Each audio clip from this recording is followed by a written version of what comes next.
શ્રીમદ ભગવદ્ ગીતાના શ્લોક યુટ્યુબ પર આપણે વિગતવાર સમજૂતી સાથે એનું સામાજિક મૂલ્ય જીવનમાં એ કેવી રીતે ઉપયોગી છે અને કૃષ્ણ ભગવાને અર્જુનને આપેલો ઉપદેશ એ બધું વિગતવાર સમજૂતી સાથે અધ્યાય 3ના શ્લોક 7 સુધીના શ્લોકોનું આપણે યુટ્યુબ પર વિવરણ મૂકેલું છે. આ ઉપરાંત શ્લોકનું પઠન કરી શકાય એ હેતુથી અધ્યાય 4 સુધી માત્ર શ્લોકનું પઠન એવા 1 થી અડધી મિનિટના વિડીયો પણ યુટ્યુબ પર માત્ર શ્લોક કઈ રીતે વાંચવો તેની જાણકારી માટે મૂક્યા છે.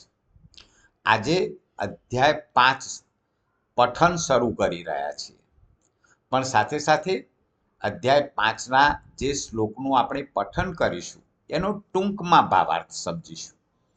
તો એનો ભાવાર્થ શું થાય છે એ પણ સમજીશું અને પઠન પણ કરીશું. અધ્યાય 5 કર્મ સંન્યાસ યોગ શ્લોક 1નું પઠન કરીએ.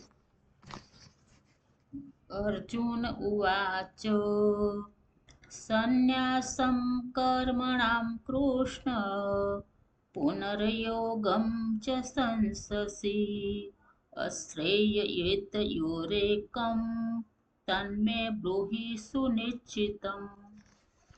અર્થાત અર્જુન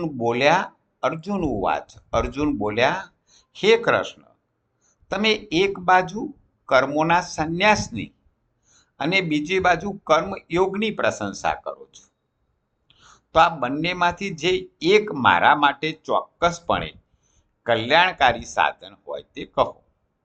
તો અહીં 5મા અધ્યાયના પહેલા શ્લોકમાં અર્જુનજી કૃષ્ણજીને પૂછે છે કે તમે એક બાજુ કર્મોના સંન્યાસની વાત કરો છો અને બીજી બાજુ કર્મયોગની પ્રશંસા કરો છો, તો મારા માટે કલ્યાણકારી શું છે તે મને સમજાવો. જય શ્રી કૃષ્ણ.